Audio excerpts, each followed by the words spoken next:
himself as an icon talaga with all the projects that he has proved his acting prowess and even his singing prowess in. There is nothing stopping PIOLO Pascual. And in 2023 alone, at yun pa lang ang pag-uusapan natin today, napakadami ng projects as we said a while ago. Pero ito po, sobrang busy ni PIOLO, lahat ng plataforma sinakop na niya, from concerts to streaming, TV, as well as the big screen, even the theater stage. So, we would like to find out, di ba, yung mga questions natin later kay PIOLO Pascual na what drives him? Is it just hard work? Is it just passion? Is it the story? So there are so many questions that are waiting for Baba P, and we are glad to finally have this time with him during the busiest year of his showbiz career. Pero bago po tayo magpatuloy, gusto ko lang uli magpasalamat at acknowledge ang Cow Manila, Newport Resorts World, and ang P Donuts for making this event possible for all of us here today. At to kick off this media encounter officially, let's all watch this short video. Heartthrob ng Pilipinas, Mr. PIOLO Pascual!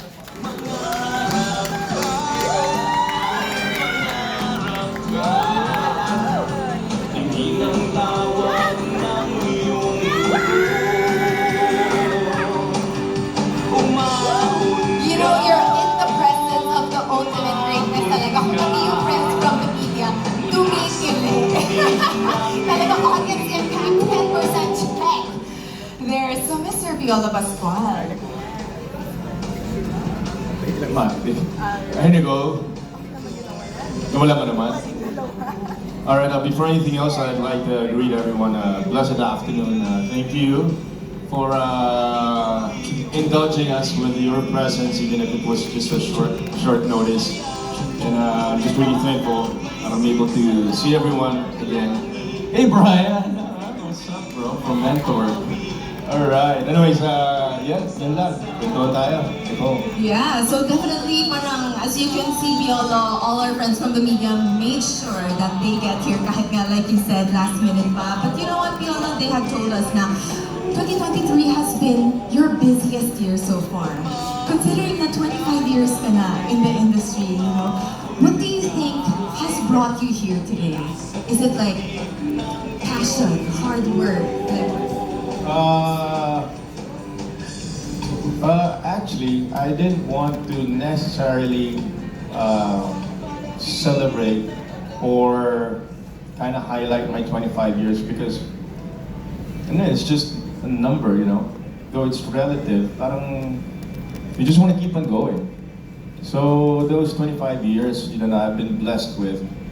Parang it's nice to kind of reminisce or, you know, look back and just be grateful for it. But I think the driving force was always, you know, you have to work, you have to do something, you have to be better, you have to grow. So that was the constant thing in my head. So. Yeah, and we've seen that in the projects that you got yourself in the last year alone. So given you the first one, let's kick it off, no, with Ibarra, the musical. Actually, I was upstairs while waiting for the call here. Sinisip ko kasi sabi ko, ang joke ko this year para akong most promising old actor. Sa dami ng ginagawa ko. I said yes to everything. I guess it was brought about by the pandemic. You know, we got so bored not doing anything. And then nagkaroon naman ng chance to already do taping. And there was a constant demand for new content.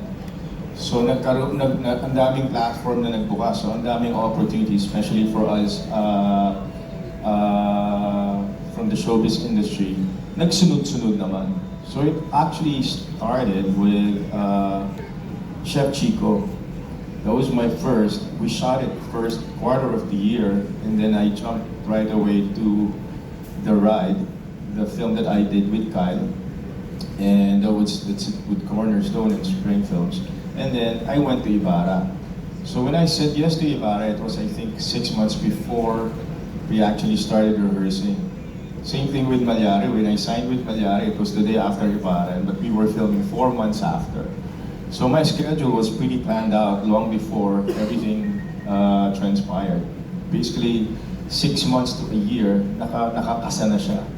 So from Ibarra, I said I needed to take a break because it was different. It's all new to me. You know, first time I ever did a musical, so it kind of took its toll on my body and my mental being because I had to really dig deep and immerse myself. So I went on a vacation for a month. But nag-tour pa kami ng All-Star naman na Cornerstones sa States din. And then, so after Ibarra, I signed on for Mallari. And then as soon as I got back from my vacation, then na Milan, diniretso ko na yung Mallari. So, yun. So before we jump right into Mallari, because so much has been released before that, pero I want to focus first on yung Ibarra. Yeah. Like, how different was that experience? Because I heard that in college, you used to do theater. Yeah. And now, like, siguro after how many years that you've been doing like TV, diba, and the big screen, now you're vulnerable on stage. I guess stage has always been my first love. It was my, kumbaga, it was an eye-opener for me when I started doing theater in grade school and then high school, all the way to college and university. I just had this feeling that I wanted to act. So theater was my way in. But then my friends from teatro were the ones who encouraged me to audition in ABS, Star Magic or Star Circle. But anyway, so I was doing theater in college sa Teatro Tomasino. And then, nung naging busy ako sa TV, sa films, every so often I'd get offers from different companies to do theater, to do stage. Be it musical or straight play. I just never had the time. Then finally, during the pandemic, for some strange reason, man, I got a call and then they asked if I was okay for pitching. It just fell into place. I said, I've always wanted to do a musical. That's one thing I wanted to check off my bucket list. And then it just pitched Cancer. Cancer was the original title, which I saw back in high school. So sabi ko, I've always liked the novel. I read it, I taught it in high school. So nung pinitch sa akin, sabi ko perfect because I've always wanted to do a Rizal type of thing. So sabi ko, sige, I said yes without thinking. And little did I know, it was like 95% sung. I thought it was a straight play with some songs. So I had to really dig deep and I didn't accept any work for it. And it was like going back to school. You know, it was like going back to training because iba talaga yung disiplina eh. For 1 month, nag-check-in ako sa hotel, hindi ako umalis, doon lang ako malapit sa GSIS, and I just rehearsed every day, I did voice lessons every day, and I hung out with the theater people just to really immerse myself, and yeah, it was well worth it. Would you say that that experience made you feel more alive than ever when it comes to like acting? It made me feel as if there's chance for us Filipinos to really showcase our talents, not just abroad, but here. We have so many great performers that we have to export. And you know, we have the opportunity here. So I guess that's why theater community is thriving because there's so much talent here. And what it taught me is really discipline. And yeah, it made me feel more alive in terms of, you know, acting because iba-ibang medium yan eh. And for me to be able to do stage and come out alive, parang for me, yes, now I can breathe. But you know, definitely, you know, it's a lot of lessons that I learned. You know, I had to be a student from day one. Talagang everything was new to me. Everything was a learning experience. So it was great. Yeah. But concisely, like, how do you think that experience added to your craft as an actor and a singer? Let me just put it this way. When I came onto the Mallari set, I was nervous because I was always nervous when I was doing Ibarra. But that kind of triggered my intensity and to really just channel my passion and for me to be able to execute the scene well. So with Ibarra, there's no take two. Everything was take one. So even on a bad day, you have to perform. So grabe lang yung disiplina na talaga na-instill sa akin. With that, nadala ko siya all the way after Ibarra. It humbled me. It made me realized that, you can't always rest in your laurels. I mean, the only way to get over yourself is to think out of the box and do something different. Kasi pwede mong sabihin, okay na ako, I can settle. But the thing is, if you don't really get out of your comfort zone, you'll never know how far you can go and how much you can push yourself further. Sorry, can I kind of extrapolate on that then? You said it's one of the ways that you can get over yourself. What do you mean by that? Because sometimes when you think that you've done a lot, you've done so many things, you've achieved a lot, parang you're okay na. But the thing is, if you settle there, then there's not going to be any more growth. Diba? Kung mag-settle ka lang sa magaling na ako, ang dami ko na nagawa sa buhay ko, may pera na ako, pahinga na ako, bakit? So, that's why it humbles me every time I take on a new character, a new work, or such as this, and in Mallari. It was hard. I had sleepless nights, literal sleepless nights. But I took it on because I wanted to challenge myself.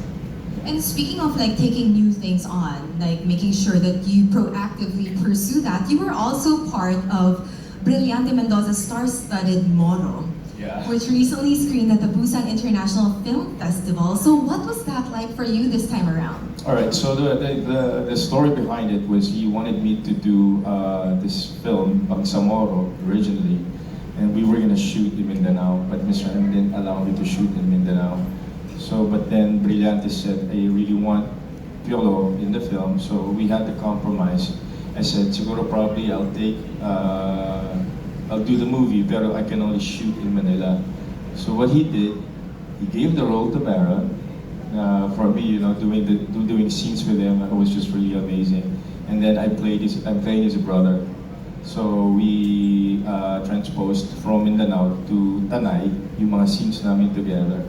And I worked with Direk Luis, I worked with Tito Bo. So with Dante, it was a different experience altogether because he makes you do improv. So when we did one reshoot, he explained to us, so PIOLO, this is what's gonna happen. Ito yung scene, mag-aaway kayo dito ni Baron, kasama mo si Ina, and then yung asawa, si Beauty Gonzalez pala yung asawa ko, and then there's Ina, asawa naman yung isa na parang, it's a family conflict. And sabi niya, ito yung mangyayari. So sabi ko, nasa yung script? I kept asking for the script, and the sequence, wala nagbibigay. And then only to find out na, kaya nyo na yan, bahala na kayo. Ako yung maraming sasabihin, ano to? Super impromptu. Impromptu siya. So it's good. It was a good exercise. You really have to know your character. You really have to know what you're doing to be able to communicate the scene well and to convey the message that he wants to convey to the audience. And doesn't that also require like a whole lot of background technical study then? What I do is I always make it a point to give a backstory to my characters so that I know myself better, I know where I'm coming from, I know who I am and what I'm doing in the scene. Otherwise, I talk to my director, I talk to my co-actor, and I keep reading the script. You know what, listening to you so far, parang it's so refreshing to find out that there are things that still surprise you, knowing that PIOLO Pascual has gone through a wide variety of genre already. But how important do you think it is for you to be a vessel of these stories like Ibarra and then Moro and now Mallari as well? So these are like heavy storylines. I was looking at my Instagram. I only I'm active sa isang social media platform, it's just Instagram. All the rest I have, but we have our social media managers. Really, you have TikTok? Yeah, I do. Apparently. I have to. So anyway, so it's just Instagram. So I posted the trailer of Mallari, the first, the teaser, and then they sent me the teaser of Moro, and then they sent me the teaser of the trailer of Gomburza, and I was like, my gosh, sarap naman, to be part of these historical films. It was such a privilege to be able to be part of something historical na at this point of my life and my career. This is not your typical rom-com that I'm accustomed to doing. These are milestone films. So ang sarap ng pakiramdam na you get to be chosen to represent a certain character, such as Ibarra, such as Mallari, such as Pedro Peláez in Gomburza, and also this social political film Namoro. So parang you want to give voices to these characters. So you want to own it. And that kind of privilege only happens once in a while. So you really embrace it. You know what? This is my personal question already because listening to you, I get so much more curious. You know, we have known you from like rom-coms talaga. Parang sure shot yan. Pagka PIOLO Pascual, top biller, alam na namin hit yan. Pero how do you get people to trust you to be the vessel of these stories? Because especially now that the platform is shifting and it's challenging actors now to explore more, like go out of the box. So how do you think you earned their trust? It's bottom line, it's authenticity. If you're not authentic, if you're not real, if you don't show truthfulness to what you're doing, then you're in trouble. I guess that's my contribution. I don't fake it. I don't, try to be somebody that I'm not, or I don't try to do something that I cannot do. I just, ito na ako, take me for what I am, but I'll give it my best, As much as you are a vessel, that's an opportunity for you to also grow and challenge yourself and not just really think highly of yourself. Kasi everything that we do is work, and you're always a work in progress, because once you say that you're perfect, then there's no more space or room for growth. So you always want to be a clean slate whenever you take on something. That's beautiful. I have a takeaway for today. Pero shifting from the heavier stuff, now something really light. So you are part of the first Filipino Netflix original series also, which you mentioned a while ago, replacing Chef Chico, Yes. alongside Samuel B. and Alessandra De Rossi. So Yes. ano naman yung character mo this time around? May kilig naman. Okay, Rom-com to, something different, It's I love working with Alessandra, she's a fireball, wala. Medyo si Alessandra, tatahimik ka, panonoorin mo lang siya. And I've always wanted to work, of course, with my brother Sam. So it's about culinary, very Filipino, and we're really happy because when Netflix commissioned them to do it, ang sarap ng pakiramdam because it's the first Philippine Netflix series. So ang sarap ng experience with Dan Villegas as your director. The last time I worked with him was Break a Playlist, and then Antoinette Hadaon, who I've worked with as well, was our showrunner. So everyone just brought their A game, and everyone just had so much fun. It's gonna come out in November, and we're so excited because it's one way to also champion our content, to a more global market, global scene.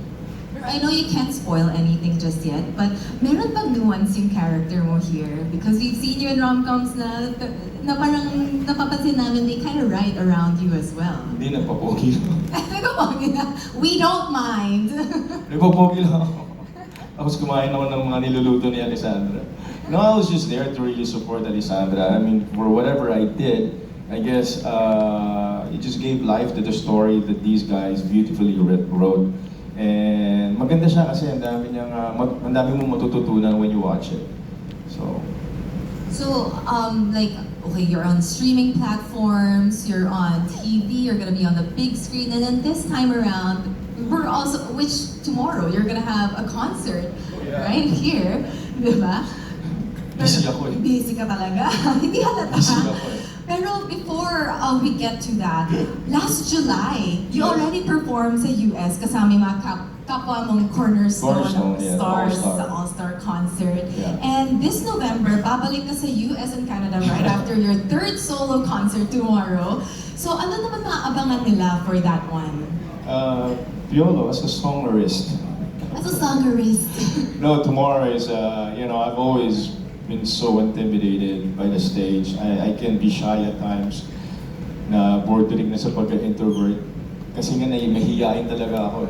If you don't talk to me, I won't talk back. But on stage, to be able to kind of, get your audience engaged for 2 hours, that for me is hard. Because I'm an audience myself. Hindi ako mahilig na ako yung bida, ako yung host.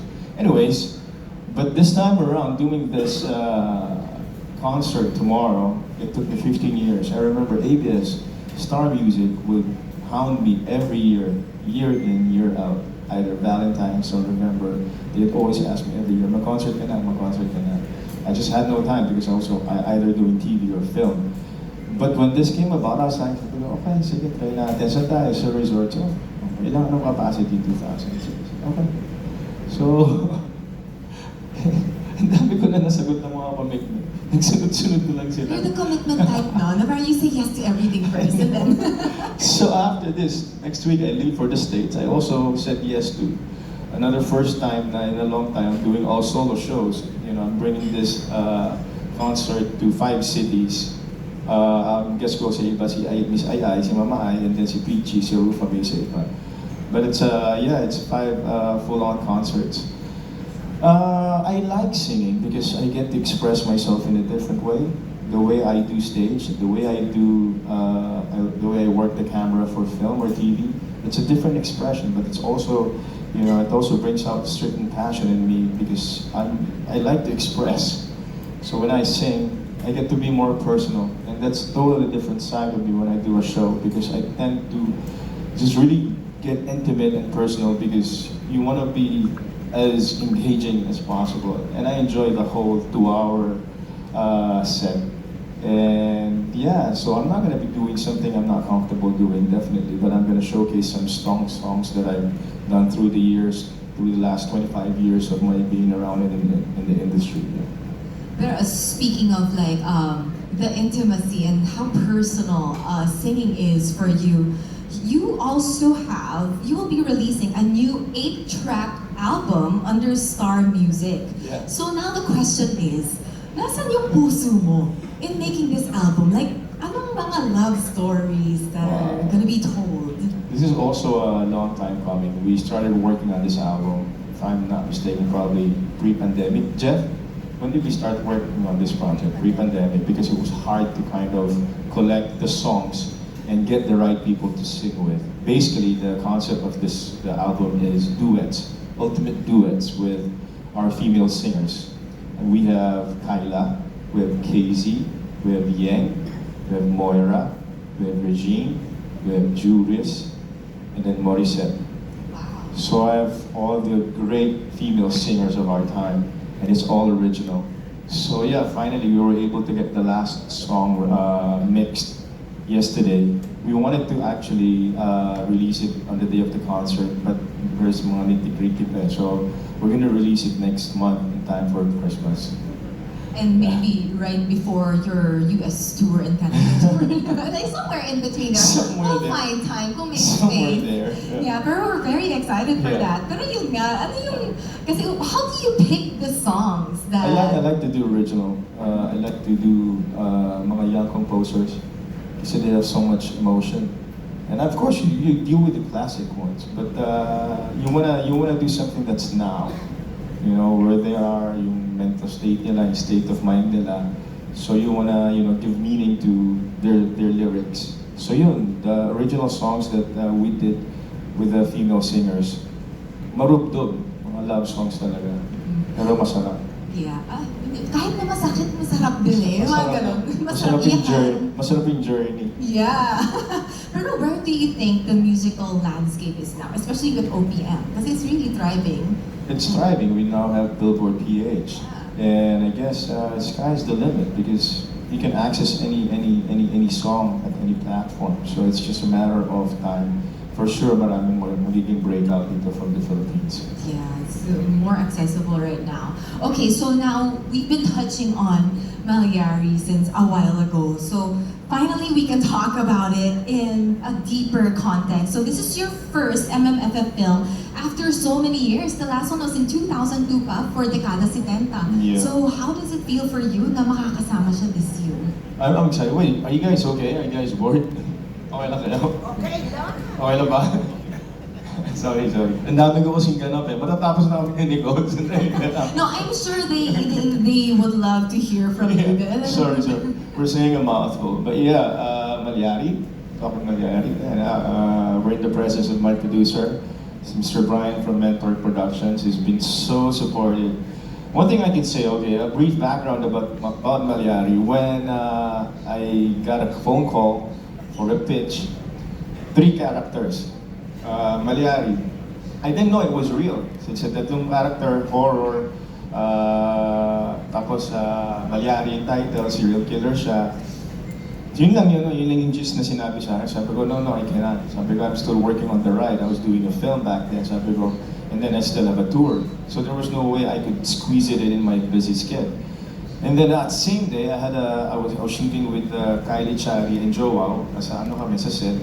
And then we were talking about serial killers, yung sila Dama, diba? Sabi nga, then do we actually have a serial killer in the Philippines? So we Googled it, si Joao Googled it, sabi niya, there's Severino Mallari. Oh shoot, and that's the same day, I stood up, sabi ko, oh shoot, it's a real guy, it's a real person. So it gave me goosebumps. Lord, ano ba to? Ano ba to, sign? So sabi ko, sige, I called my manager again, sabi ko, sige, pa-pitch tayo. Nung nagpa-pitch na kami, napakaganda. Pero sabi ko, tatlong characters, parang napakahirap. Kailangan ko ba to? Kailangan ko ba to ngayon? Busy kasi ako eh. So, I guess you can say I'm just a sucker for good stories. So you're gonna be playing Father Mallari here? I'm playing 3 characters. Father Mallari is from 1812, he's the serial killer. And the second one is John Ray Mallari from 1948. And the present, which is played by Jonathan Mallari. They're all related from different timelines. Wow, that's complicated. It is really complicated. But if you watch the film, there's a lot of backstory, there's a lot of good narrative that you'll be able to keep up. And hindi sulit yung isang panonood. I mean, we did this in, my gosh, less than a month, and everyone just brought their A game. And with the help of our producer, we got what we wanted, equipment-wise. Our DOP is an award winner, and Derek Cabrito is award winner. They really knew what they were doing. So coming in, I had an acting coach, by the way, which they never told me about. And it was a welcome change for me because for the last films I've done through the years, you can always wing it. You kind of know your character and you debate with yourself. But this time around, I had the privilege to be in the presence of Miss Angie Castrense that I've worked with Chef Chico. So she guided me through every sequence until the end. We would have arguments, we would have discourse, we would talk about the scenes that we were doing every single day. Hinimay namin. So it was a big help for me to be able to identify and really differentiate 3 characters from 3 different timelines. Right. So it sounds like this is quite psychological and philosophical, no? Pa-psych ward lang ako. Pa-psych ward. Di ko alam. Ang debriefer ko kasi the next day, nagba-band rehearsal na ako for the concert. So, at least may release ka na tayo. Release ko na sa kanta. Yeah, but in accepting this role, did it scare you? It did. I mean, the mere thought na tinurn down mo, tapos that same day, malaman mo, totoong tao pala yung Severino Mallari. And I said, okay, why not give him a voice and do something, that probably may be significant, during our time.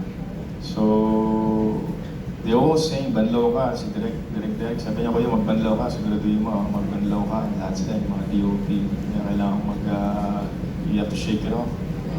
So yeah, the day after I finished my last scene, I was doing a band rehearsal for the concert. So sabi ko, siguro yung banlaw ko.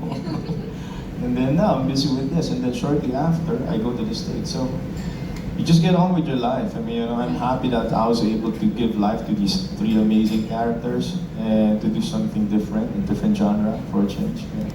So we're getting teasers of that, and I'm sure the visuals would be stunning. So I think this is the perfect moment to also pull up the trailer for Mallari. Lang ako ulit nakanood ng trailer, that feels very, very bitin pa rin. It's just a teaser actually. Teaser pa lang, yeah. Wala pang trailer sa December. Mayabang yung So producer abangan ko. pa namin. Maraming pasabog eh. Pero sobrang daming tanong right after that. Pero it only goes to show, di ba, na parang there's so much more of the story to tell. Oh, there is. 3 timelines. We were actually talking about doing it a series. Pero wala na, kinumpress na lang talaga nila. We had to let go of some other subplots because you already have 3 timelines as it is. So, kinumpress lang talaga yung story, but it's very rich. But we can see also from the visuals alone, no, yung production value niya in itself. Yun nga, that's the first thing I asked. Diba? Sabi ko, ano bang production value nito? Baka namang ambisyoso yung producer nito. Sabi ko, 3 karakter to, baka tipirin ako nito. Sa awa ng Diyos. Ganda. Ganda. We had, my gosh, 2 cameramen every day. We had a Steadicam operator. Usually a Steadicam operator, ilang days lang, 2-3 days. We had them for like weeks. Every day we had Steadicam. So we had 3 cams every day. So we were able to cover a lot of scenes. We had a lot of coverage and we had a lot of equipment na binigyan ng producer namin. So wow. It's a delight. It's a visual delight if you get to watch it. Can you walk us through like the first time you walked into the set? What did you think? Ano ba daw napasok ko? Ang hirap. Kasi first day pa lang 3 characters na yung ginawa ko. Sabi ko, and gosh, I don't know what I got myself into. But yung pagpasok ko sa set, that same night we did the ending, which I had to do 3 different characters in one scene. I was breaking down. I really lost it. As an actor, you get to also, of course, kind of stop yourself pag sobra na, pag-cut na. Ito, I couldn't stop crying. I just couldn't stop crying. I just so vulnerable, and then napaka hirap kasi ng conflict ng story ng character. So kailangan mo siyang pasukin. And then, going to our set na nagpagawa sila ng community sa isang farm. Like an entire, talaga? Community church, where we shot the scenes in church. May mga bahay, may park, may fountain, may budget. Yeah. So sabi ko, wow, gagalingan mo na lang talaga, di ba? Tapos isang ancestral house, heritage house dito sa Bulacan. That's where we shot the mga interior. Magaganda yung location. And even the lighting is amazing. Then Yeah, it it's gives you all the feels. Pao Rindain. He just got awarded for Cattleya Killers at Asian TV Awards, so we were congratulating him as well. So, everyone had to up their game because wala, hindi ka pwedeng petics kasi may cut-off ka may deadline ka Tapos pag finish or not finish, pag hindi ka umipakot sa MMFF, di ba? Nakakalungkot. Yeah. So, everyone was working. 12 hours lang ako, umabot akong 15, minsan putok araw Hindi natin pwedeng balikan tong eksena, tapusin natin. Hindi mo ako producer dito. Pero it was worth it. It was worth it. Everyone just really wanted to come up with a beautiful film, and I hope we have one. But can you tell us about the people you work with? They seem like a very incredible team. Do they usually do yung mga horror talaga na genres, or? I don't know, si Maylene, actually, first time siya nagtrabaho in 1 year. Sabi ko, May, thanks for saying yes to this. And then si Janela, I think, has done a lot of horror. And then JC also, first time ko nakatrabaho sila lahat. And then si Tita Gloria Diaz, what a welcome introduction din sa film. Kasi iba yung elegance niya. Kasi siya yung conflict ni Severino Mallari. But what she brought to the table was just really amazing. And I'm excited because 3 o'clock na, nandun siya, naka-harness. Okay pa kayo, tita? Okay lang, okay lang. Yung mga anak ko, tuwan-tuwa, yung sa role ko. Sabi niya, nasa horror daw siya. So she's making kwento to her mga apos. Excited siya kahit madaling araw. So everyone was just happy. It was a happy set, no, Brian? It was a happy set. Did it really release your creativity? Yeah, we were able to kind of become more creative because there was space for it. Imagine having an acting coach na pag sinabi niya hindi maganda, sasabihin ng director ko, Kuya, bumibitiw ka. Parang hindi tama yung mata mo. Wala ko naman to. So kailangan mo talagang ganyan. Mata pa lang, hindi pwedeng dayain. Para sabihin yung kay PIOLO Pascual. Kasi you have to be on the same page with him. You have to be on the same page with him. Otherwise, malulose yung thread, malulose yung journey ng kwento. He knows his story. He knows his movie so much. But it proves your humility also as an actor. Definitely. I mean, because at the end of the day, it's not about you. You're a vessel. You're a vessel for a character. So it can't be about you. Nagkataon lang na sa'yo na ibigay yung magandang character. So, paputikin mo na lang. Pero this is the first time you're doing a horror movie, right? Yes, yes. So, were there offers before, or ito ba yung first time na na-offeran ka ng horror movie? Sa Star Cinema, I would always ask Tita Malu back then, gusto ko mag-horror, gusto ko mag-horror. Kaya niya ako mag-horror. Never ako nag-horror. Pag rom-com daw ako Hindi, wow. So, when finally I had the chance and a good story that we saw, sabi ko, this is it. I didn't think anymore how it was gonna go. I just said, it's a good story, And we went through how many drafts? 7 drafts. So just to really streamline and to be able to come up with a more compressed and yung buong istorya. Right. You know? Yeah. So, from horror, balik naman tayo sa concert this time. Of course, an ultimate night Yeah. with Piolo. Yung shift, no? Pero sanay ka na magbanlaw. Yan naman, yan naman. So, what can we expect with this concert naman this time? And I heard you have a few special guests. Yes, you know, I just invited some of my friends. The last thing I want is for it to become a variety show. Because feeling ko legit na singer ako. Feeling ko lang naman yung show kung bibigyan na ako, di ba? Ibibigay I have a natin. 9-piece band, I have a horn section, I have a full band, and I have backup. So yesterday while we were at the studio, iniikot ko yung rehearsal area. Tuwan-tuwa ako. Naririnig mo yung sax, naririnig mo yung violin. So kinikilig ako, you know, to be able to perform, to be able to sing with these talents na talaga naman, wow, sabi ko, sarap pakinggan. And then, so I invited some of my friends. I wasn't supposed to sing, pero nakakaya, syempre na umuo sila. We started off with Eric Santos, you know, he's one of my closest friends in the business. And there's Jericho Rosales. Jericho said yes to it as well. And then there's my son. Of course. Yesterday we were together, sabi niya, I really just came home for your concert.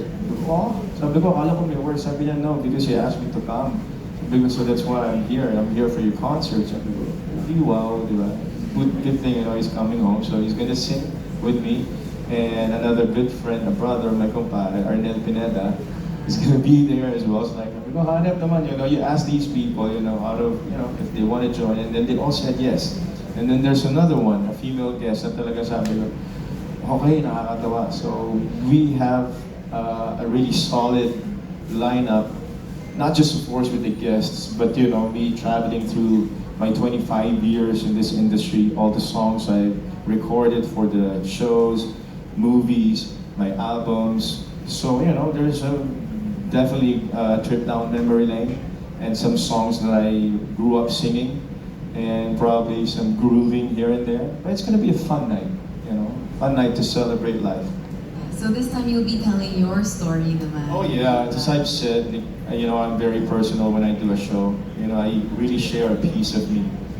You know, I'm a very spontaneous person, so good luck na lang kung anong masabi ko. Sana hindi ako ma-quote, ma-misquote.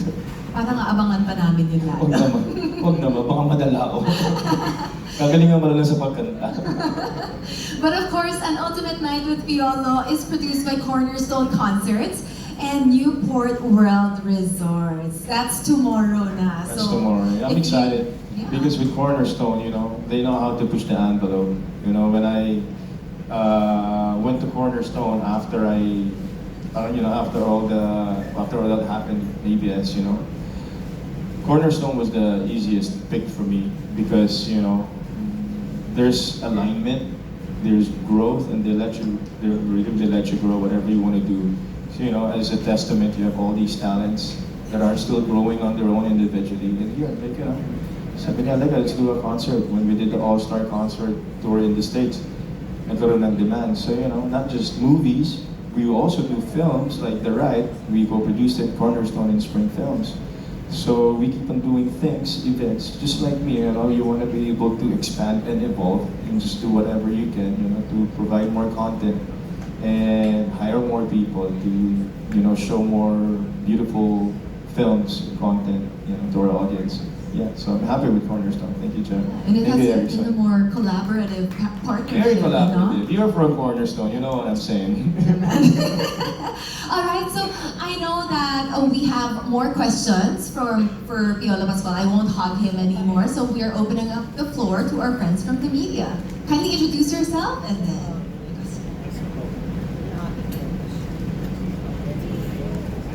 Hi Piolo, I'm Jojo. I'm curious kasi you've been a singer for so many decades now, and I'm sure every time you hold a concert, you want it to be special. But then knowing who you are already as a singer and knowing who your audience is, matik na ba sa'yo ang paggawa ng repertoire? For this particular concert, which, you know, as we all know, I've not done a solo show in 15 years, but I do my lineup whenever I do shows in the States. But it's usually mostly with another artist, like I toured with the hunks, heartthrobs, with Jericho, with my son. It's always with somebody. So this time I'm really hands-on because I don't want to be singing songs that that's not within my range or I'm not comfortable doing. I want to be able to just be feeling more relaxed, and also for the audience, because it's not to show off, but to just really express. So I think I know my music to that extent. So even having Mr. M as my director and Nino my musical director, we brainstorm and we talk about the songs that may fit my range. Especially with Jeff Padilla was very hands-on from day one, from the get-go. Lahat ng hinimay namin ng mga songs na pwedeng kantahin, and then we shortlisted some songs, and then from there we were able to come up with just the right lineup of songs na hindi mahaba, hindi maiksi, because you also have to accommodate the guests. But I'm very hands-on from the first song down to the last. My last question, kanina I have to congratulate you dun sa teaser ng Mallari. Kasi Thank you. super ganda. Thank you. Even this early. Thank you. Yeah. Happy na yung producer ko. Nakangiti na. Yeah, we didn't want to do a press con or come up with anything unless it was announced. So we just really wanted to celebrate, and not just that, but also Gumburza, which I think not a lot of people know, but I'm just a special participation there. Direct Pediocna called me personally. He wanted me to do Pedro Pilaes, the mentor of Burgos. So I shot for them a couple of days just to accommodate, his request. So we're happy because it also got it. It's good for education sa mga students. And I remember telling Reggie, bago lumabas na pumasok yung Mallari, na I really hope na it would enter the MMFF kasi it would add value to the festival. Exactly. In that may iba siyang ino-offer sa lahat ng kasama. And I'm Exactly. glad it did. Congratulations. Exactly. Thank you. Anyway, yung question ko about it, parang ang hirap ng ginawa mo dun sa movie. Yung pala yung napapanood ko. Will we see you do another horror movie soon, or will it be a while before you do Actually, another? yung Gumburza, isang buong page Spanish. So yung sa court na nandun ako after, I just really fainted. I played dead. Hindi mo pwedeng lokohin yung accent, and then I had the Spanish coach then. So ang hirap. And then pag switch ko sa Mallari, I dove in head first. Hindi na ako nag-isip. Sabi ko, kung lumagpas ako, sabi ko, sunduin niyo ako pabalik. But with the guide of Tita Angie, I was able to understand the journey of the characters kasi nagkaroon ako ng kabatuhan. So I expected worse. I really thought I was gonna lose it. But since conducive siya kasi nakalaking ako hindi ako umaalis ng set, so I was just always in character. And I really enjoyed it because everyone, as I've said, brought their A game with the best equipment, the best producer, the best people to work with. Magpe-pressure ka. Kasi tatagal pag hindi mo inayos yung trabaho mo. Kasi take 2, take 3, ang dami pang eksena. May nahabot tayong deadline, nakakaya naman sa meron na. Diba? So, umabot naman. Pero yeah, it was a great experience for me doing Mallari. Horror, I'd do it again in a heartbeat. It just has to be a nice story. Actually, I'm supposed to do another one, but I'm trying to back off because hindi na kaya ni schedule because I'm doing a soap by January, and I'm supposed to be filming that first quarter then, so you have to choose one. Thank you. Thank you. Thank you, Sir Jojo. Next question. Next question is for Jeff. Good afternoon. Kinagat 70, step Best Supporting Actor Award ka dito sa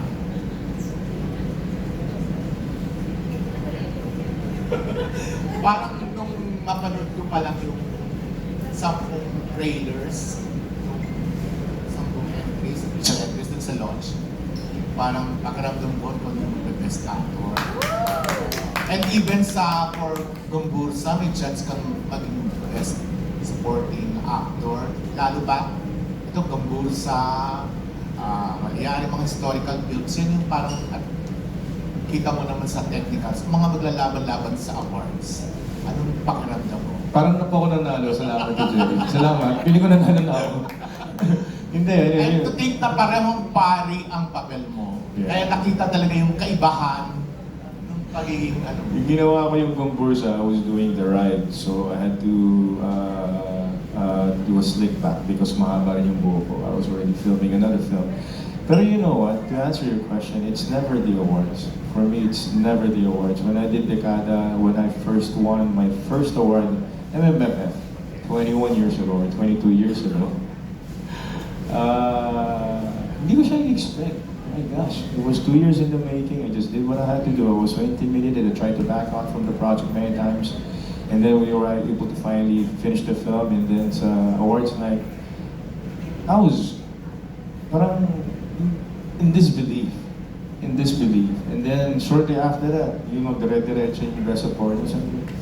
Finally, I felt at home, you know, not just recognized, but you felt like, you know, I found a home, I found a place where I can grow as a professional.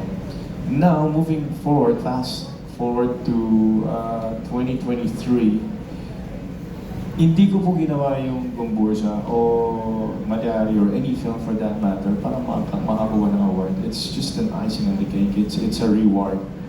But ma-bless tayo ng ganun. Siyempre, tatanggapin mo yun ng buong buo kasi pinaghirapan mo yun. But you also wanna encourage others also para galingan din, di ba? Pero pasasalamat lang yun sa akin. It's gratitude and you know, it's a nice feeling to be rewarded with, you know, such. Alin yung mas gugustuhin?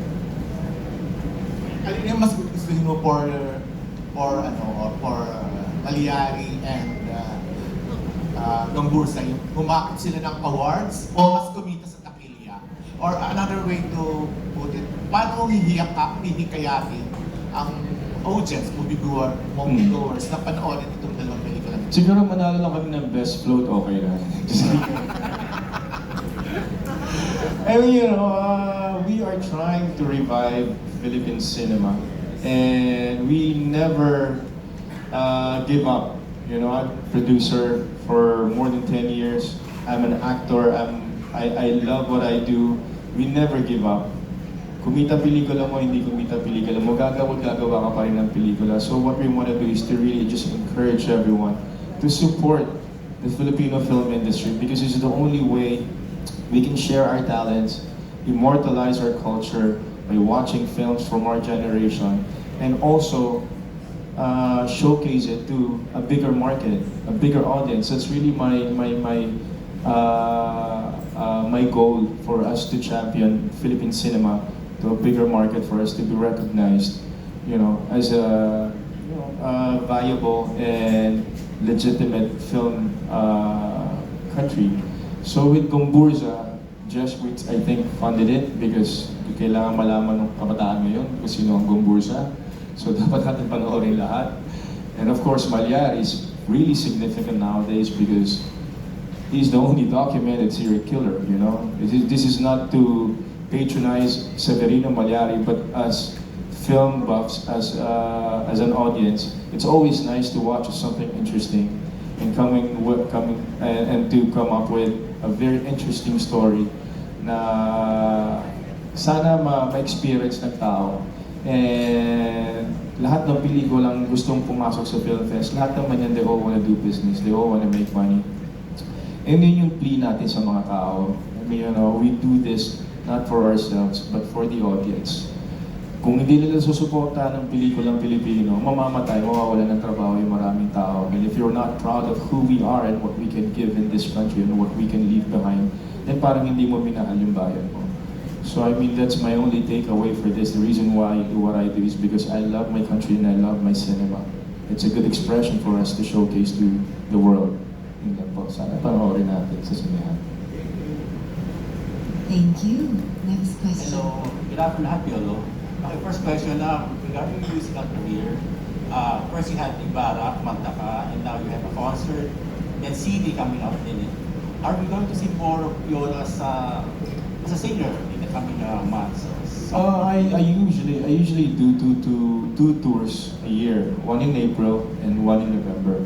But with this album, hopefully, yeah, I get to sing more 5 times. Like in my events naman, usually I sing for mga corporate endorsement events. So yeah, that's something that I think I'd be doing for a long time. And then kanina you mentioned about the best float. Are you joining the parade sa... Yeah. Opo. Sa Mallari ako, syempre, mas mahal yung float ni May budget. Tsaka pupubutan ako ng ulo niyan. Mga dali niya yung bolo ni Mallari, mahirap na.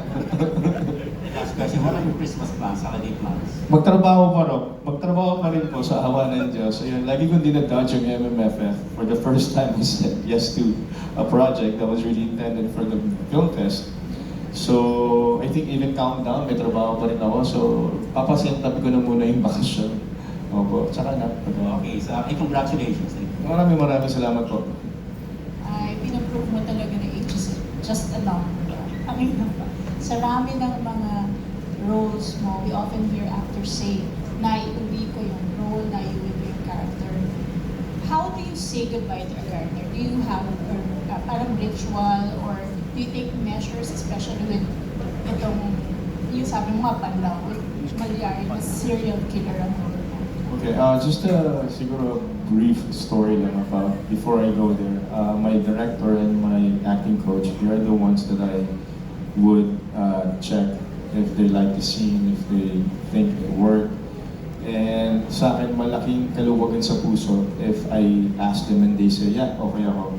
Not to even commend you, not to even say, galing mo. Wala kaming ganun sa set. Okay ako, okay ka, happy ka. So yun ang common namin. Question says, happy ka. Basta happy ka, okay, you wanna do another one. Happy ka, no, you're good. Ganun lang kami mag-usap. And sabi ko, I feel better because at least, alam mo, hindi ka pinag-uusapan behind your back, thinking na hindi niya kaya, hindi siya umabot, ganyan. So I take pride, knowing that, my acting coach and my director were happy to the end. And then my acting coach, when we were saying our bye, sabi niya, you nailed it. Sabi ko, oh my gosh, I just don't know how much it means to me, for an acting coach to tell you that. So yung banlaw, literally talaga, the next day I was rehearsing in the band and then I was telling my managers, sabi ko, I have 2 days off after that. So it was my sister's birthday. Sabi ko, tita, gusto ko sana magpahinga sa Batangas, banlaw muna ako. Sabi ko, kailangan kong shake off si Mallari. Sabi niya, nakita ka naman ata sa concert, parang galing ka sa bakasyon. Hindi ka naman mukhang pagod. Sabi ko, mali yung setup ko eh. So I was so happy. I guess it's a matter. It's a mind thing. I usually, since I don't have the time to dwell and linger, I just stay in character when I'm doing it, and then once I have to move on, I have to move on because literally you have to.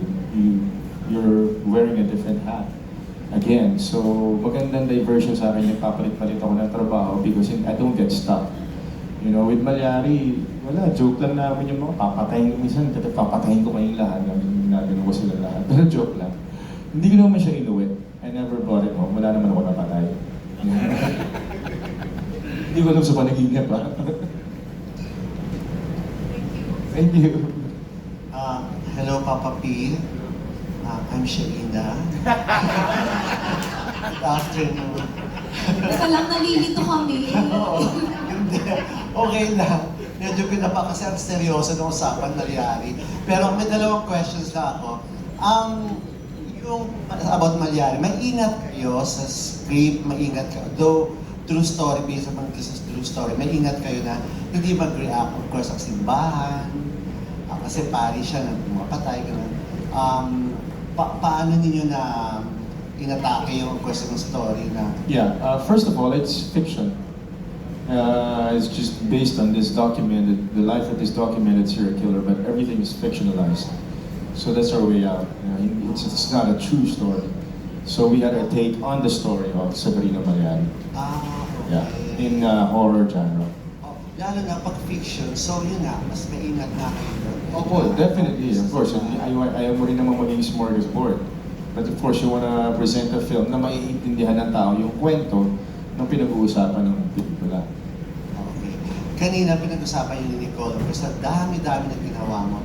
Correct mo lang, kasi yung interpretation ko at least siguro 2 or 3 years ago na siguro dahil ng pandemic, may mga past interviews ka na sinabi, medyo mag-ingat ka na sa tanggap ng mga projects. May sinabi ka pa yata, correct me if I'm wrong, na parang ayaw mo na mag-soap, parang medyo magbabawas ka na ng mga work. Pero this time, punong-puno. So, ba't biglang nagbago? Grabe, nanunubalik ang past. Oo, biglang nagbago yung decision mo at paano? Or na-bore ka na ba dahil wala kang ginawa? Totoo po kasi yan eh. Kausap ko yung si Direk Baring yung sa araw. Sabi niya, Tol, may pelikula ako para sa'yo. Sabi ko, wala akong schedule next 2025 na to. Sabi niya, ano nangyari? Di ba sabi mo gusto mo maging farmer na lang? Gusto mo magsasabi? Sabi ko, oo nga, hindi ko rin alam kung ano nangyari. Kasi nagsunod-sunod, parang it's hard to pass up on these projects na alam mo mga monumental, alam mo na pag hindi mo ginawa, may iba namang gagawa obviously. Pero ito Mallari, sinabi ni Derek, kung hindi ko tinanggap, sabi niya, sayang, masyashelf yung project. It's hard to find an actor apparently to do something as complicated as this. But yeah, I just want to be able to challenge myself every time I do something, you know, with all the endorsements that I get to have. Parang it's one way of giving back to stay relevant and also still be in the game. That's why when ABS pitched to me a soap, when I said I'm not doing soaps anymore, I did Flower People, which was a series. It was a weekly thing. Yung sinabi ko kay Tito Teo, sabi ko, ganda ng concept eh. Sabi ko, ilang episodes yan? Sabi niya, 100. Sabi ko, nagbiling ako sa kamay. Sige, gawin natin. Maganda naman. Maganda naman kasi. So sabi ko, tsaka na yung bakasyon. And you know, who are you to say no to blessings? You know, if you're a vessel, if you're able to be a conduit of God's blessings, why not? And you get to take on beautiful characters, you know, you get to represent your generation. You're the face of a character that you can say, you know, would leave a mark in this industry. Why not? You know? So, paano na yung mga personal mo? Of course naman. Diyan lang sila. Ganun Diyan talaga lang. po eh. May mga bagay na hindi para sa atin. Ha? Or willing to wait for good. Darating tayo dyan. For now, really, I'm at 46. I'm turning 47 in a couple of months, in a couple of weeks. And I don't see any sign of slowing down. You know, I'm excited with what Cornerstone has in store for us this coming year. Sumasabay kasi sila eh. So we're not stuck with just doing TV, soaps, films, concerts, events, anything that has to do with content. Kasi there is a demand for it, there's a vacuum for it. So we want to take advantage of that.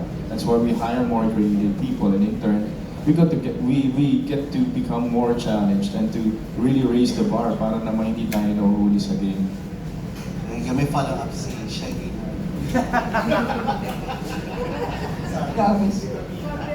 Ay, Papa P. Papa P, kasi dami ng ginawang check o na-portray mo character. Pero kapang mga yung ina-aspire or gusto mo gawin? This is really intriguing actually. If there's one person I want to do a biopic on, it's just one person. All my life I've wanted to do the story of Marcos. Ferdinand Marcos. Because I grew up not in martial law, I was born in 77, but I was already alive nung sa EDSA revolution, you know, narinig yung mga tora-tora, and my mom was working for the government for almost 20 years. So I grew up during Marcos time. So yun lang, nagawa ko yun sa MMK. But really, I find that person interesting. So, kung may possibility na. Yeah, siguro at 50, you know, in 3 years, pag medyo may edad na ako. Kasi 30 pa lang kasi ako ngayon. Of course. Papa P. Anything, sir? Salve, this is Bernard Santos on my movie world. Hello, Piolo. My question is for yung process mo nung paggawa ng Mallari kasi it's really parang napaka-challenging kasi 3 characters and at the same time 3 timelines din. No? So, what's your process on switching on and switching off on doing on each of the characters? First thing I did, I read the script many times over. I discussed it with the director. I discussed it with my acting coach. Every day we would have a discussion as to what character I'm doing and start off with where he's coming from, where his journey is going to take him. And every day after backup, I'd read the script to be able to understand it better because I'm not just trying to understand one character, but all 3. Good thing, the way it's written, meron siyang bookends. meron talagang journey bawat character, and that's what I try to understand.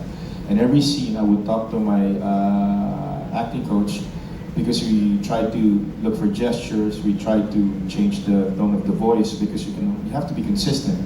And for like 20 days, 20 shooting days, it's going to be hard to be consistent when you're doing all three at the same time simultaneously. So we were able to really define for each character through prosthetics, for the physical manifestation and his gestures. And really, I had to dig deep. I had to understand all three characters personally for me to convey the message the movie or the director wanted to convey to the audience. It was an exercise. It wasn't an easy task. Easier said than done. But that's why yung kabog ko every scene. Kasi gusto mo hindi sila magkapareho, hindi pwedeng pareho yung approach mo. So it's also hard. That's why it's not really for the award. I mean, I just wanted to get it over with and just pull through and just say na naituwid ko. Di ba kapag gumagawa ng mga horror or thriller na movie, parang minsan may mga experience na kakaiba din. Meron ka bang masishare na experience na Supernatural? Yeah, supernatural. Wala. We shot in an ancestral home, more than 100 years old. No, yung isang silong, remember? Our crew actually was upstairs. There was some people talking apparently. And then he went up, walang tao. And there was yung chain na palakad-lakad sa second floor. So that was, I think, haunted, but I never experienced for myself. There was no any manifestation. Hindi ko naramdaman si Celerino. Wag naman sana. Okay, thank you. Thank you. Magandang gabi ba yun na pala?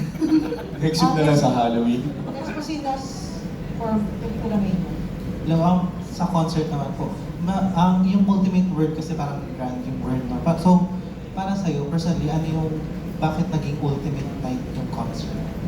Actually, mahaba rin pinuntahan ng title na yan hanggang umabot kami sa ultimate night. Ang dami niyan eh. Ang daming derivatives niyan eh.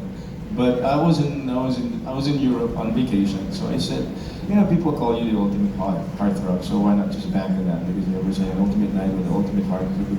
Okay, let's just put it in one line, an ultimate night with PIOLO, and yeah, that's it, and that's my signature. As simple as that. So and then they all agreed, and then that's it. If ever naman na parang may gusto kang makita sa audience, sino yun? And why? The ultimate people in my life. Kung sino man pupunta. No, I'm singing ultimate songs, classic songs that we grew up listening to, my influences, even my guests. Kumbaga, it's a trip down memory lane. We love to sing, and I love for people to jam. So hindi siya pilitan, hindi siya contest. It's just really a night to experience, a concert event, and be with your loved ones. Just watch and enjoy. And I share a piece of me, and that's it. Hope mag-enjoy yung mga tao. Because I'm always stressed. I'm always nervous when I'm doing a concert. Like in Ibarra, lagi kong kinakabog. Pero dito, I'm excited. I'm excited. So, I hope it's a good thing. Last na lang, ano yung ultimate night for you? Wow, ultimate night? Yung mahabang tulog, magandang pelikula, masarap na pagkain. Pwede rin may kakadal, no? Pero kung wala naman, mahirap naman magbayad, Pwede bang for rent? Ako, I just want to be able to relax, just to, be in a spa or have dinner. Like last night, I was with my son. Nag-dinner ako with sila Erickson. Good dinner with, catch up with my managers, Giselle, my son, and then ayun, mga ganun, and intimate night with your loved ones, your family, badminton, for that matter. I'm an easy person. Bigyan mo lang ako ng 6 to 8 hours of sleep. That's ultimate for me. Thank you, Das. And next po si Don Sir Rino Pabate. Mag-invento sana ako ng pangalan na gamit na ni Corny at saka ni Sal. But anyways, Piolo, sa dami ng ginagawa mo, saan mo kinukuha yung energy or saan ba or kanino mo kinukuha yung... Bukod po kay Lord, yung Of course, pagtulog ko, yung knowing na you're doing something productive, you're doing something worthwhile. during vacation, nabobore ako, sabi ko wala akong ginagawa. Hindi ako kumikita, kailangan ko magtrabaho. Yung wala akong, I don't wanna be sedentary.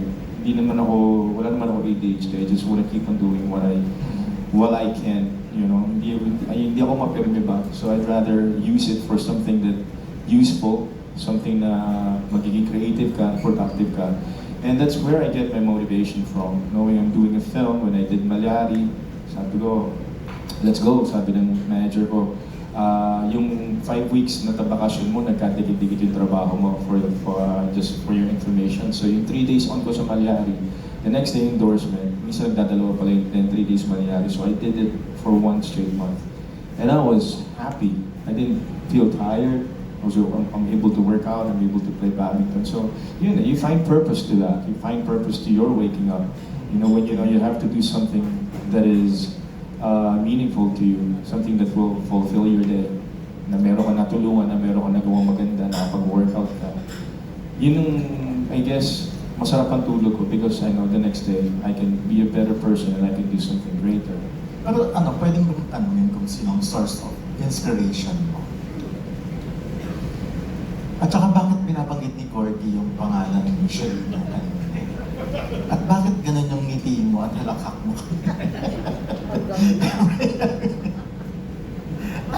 Pwede bang walang sagot?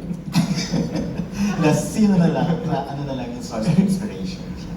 Yung trabaho ko. Wow! Wala akong maisip 30 years na ka namin kakilala eh. Kaya nga hirap hindi ko lang paano tatago sarili ko eh. Kumbaga, yun na yun eh. Isa ba siya sa mga inspiration? Siyempre naman po. Tsaka yung pamilya ko. So ayun na sabi yung pinintay mo So siya inspirasyon ni Pio. Buntis pa siya, ano ba kayo? Ayaw. Buti pa nga ibang tao alam eh. Oo nga, pero anong feeling mo sa gano'n? Pinagtatawa na lang namin actually. Kasama kami ng isang araw, nagpa-picture siya, may bata. Bata na siya. I mean, make fun. I mean, people always fabricate or make stories just to get people's attention. So, it's part of the game. Okay. Thank you very much and good luck. Salamat po. Thank you, Don. Next is Kate Adahar of Random Republica. Hi, good afternoon. Kasi kanina pa na-mention na you're so busy until 25 book ka. Yeah. Aside from your career, from work, ano yung mga gusto mong ma-achieve for yourself? I want to be able to do more films as a producer. As a producer, not just as an actor. I really want to push the envelope and I just really want to champion Philippine content, be it docu, series, or whatever. You know, you want to be an advocate of the advancement of Philippine cinema. And as a personal, siguro, desire is to, real estate kasi ako eh. So, we put up some hotels here and there. So, you know, I've like friends, you know, that are helping me to do hotel business. So, yun, on the side. Thank you.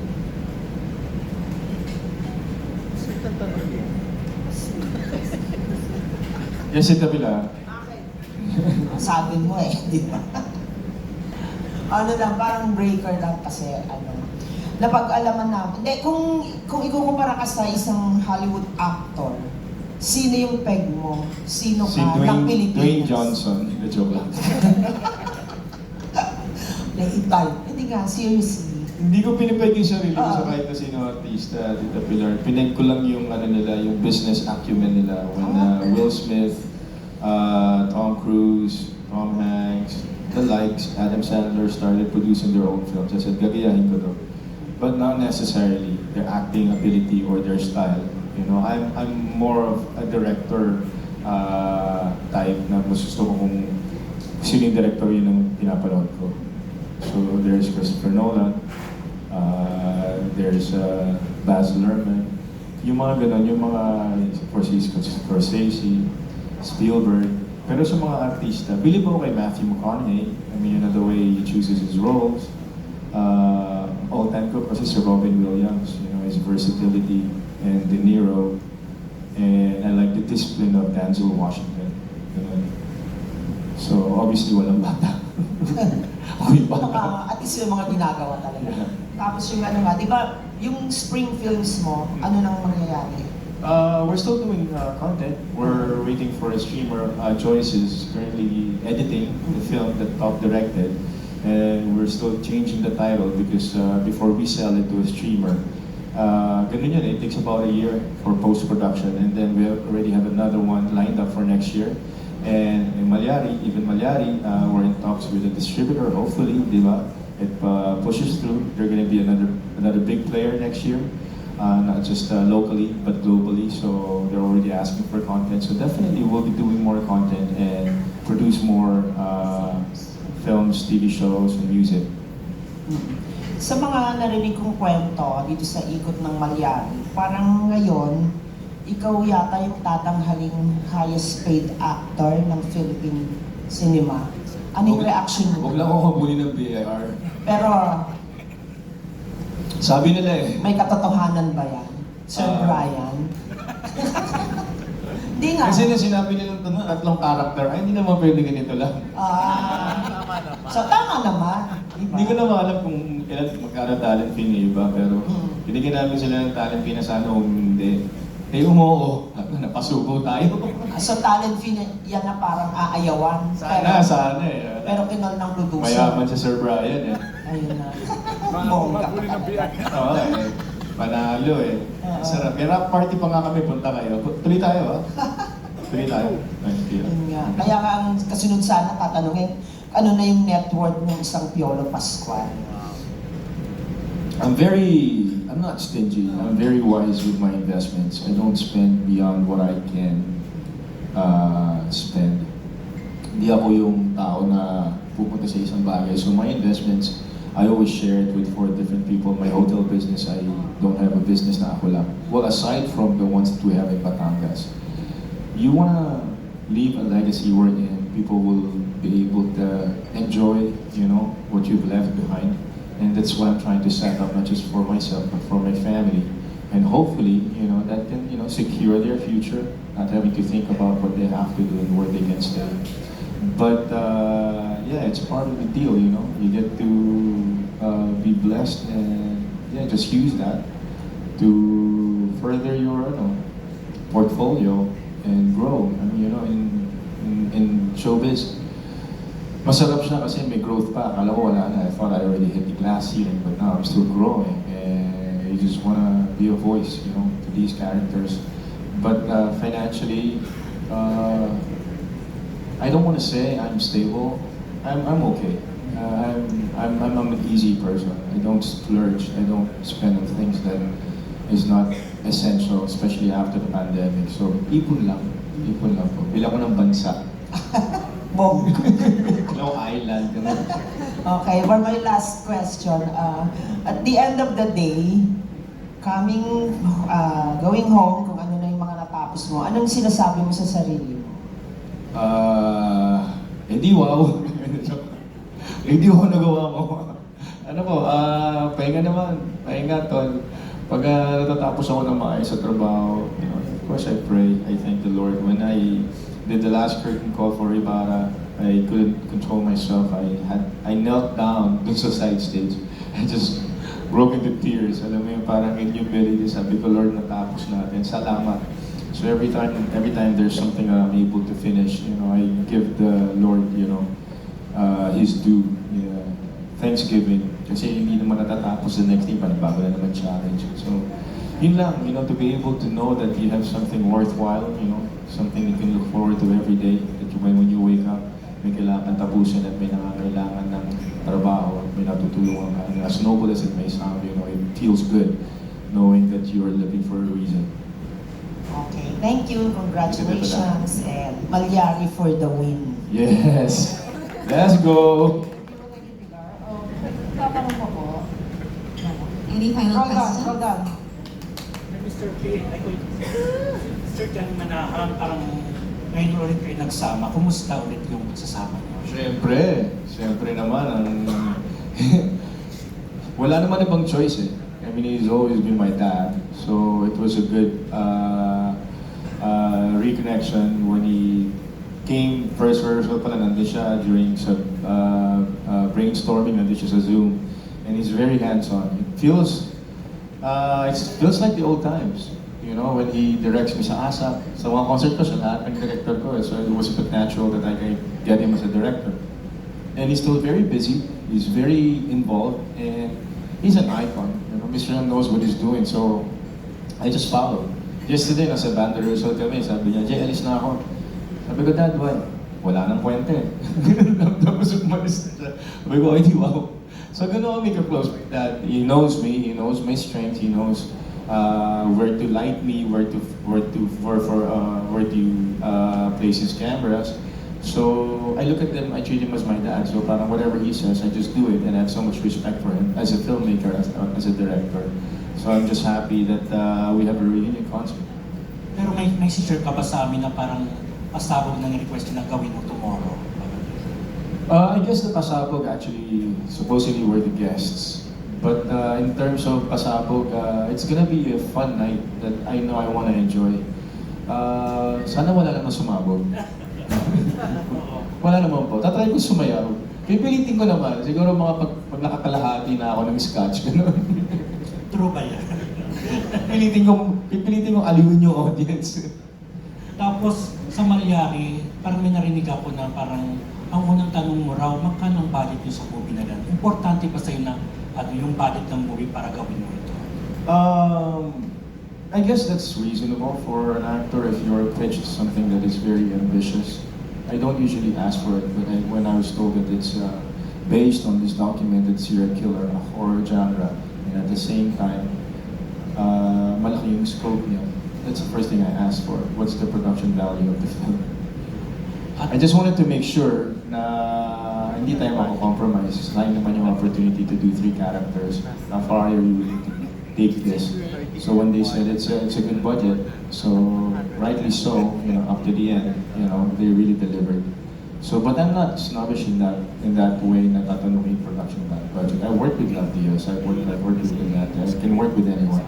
But for such an ambitious project, you have to know kung ano yung vision ng producer. Tama naman. Thank you. Additional question for you. Nakaapat si Pilar eh. Congrats pala yung Leave Me Tomorrow ninyo ni Don. Ilang days na sa top 10 ng Netflix. Opo. Thank you po. Naniniwala ka ba sa principle ng karma? Kaya ako naitanong to kasi parang sa mga kakilala namin, isa ka sa pinakamabait at pinaka-generous na artista. Kaya hindi na kami nagtataka. Balik ng balik ang mga blessings sa iyo. Happy birthday!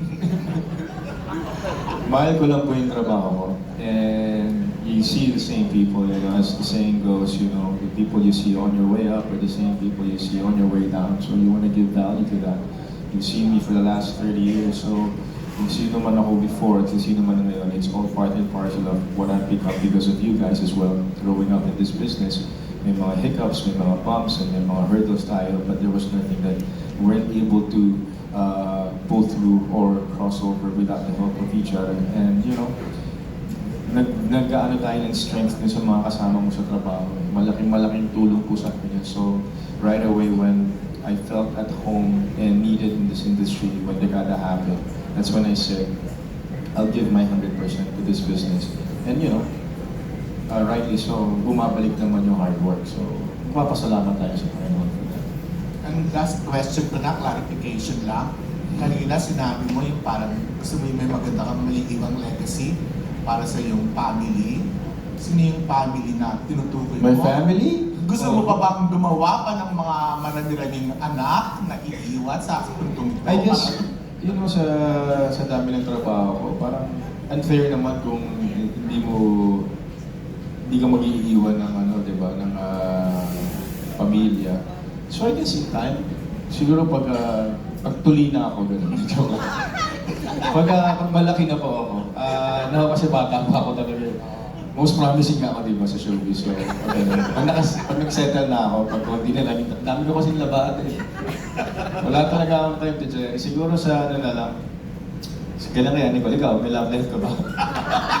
Ikaw naman. Ano, magpapaka-busy na lang din ako. Magpapaka-busy ka na lang. No, there's always a time for it. But for now, yeah, at my age, I'm not in any rush. I have a 26-year-old kid. and I have this beautiful platform that I can practice my passion. And if it comes when it comes, you know, I hope I'm ready. I hope she's ready, and I hope the whole world is ready. Thank you, thank you.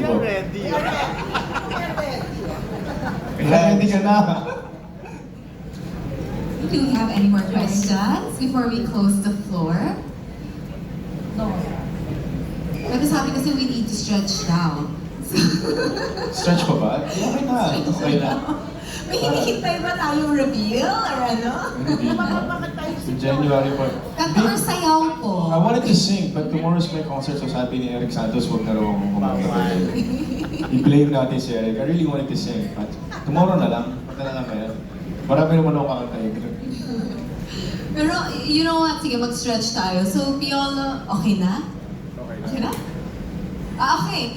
So, thank you so much, our friends from the media, for taking the time to talk to us today. And of course, PIOLO Pascual for sitting down with us and finally answering all the questions that we've been waiting to ask you.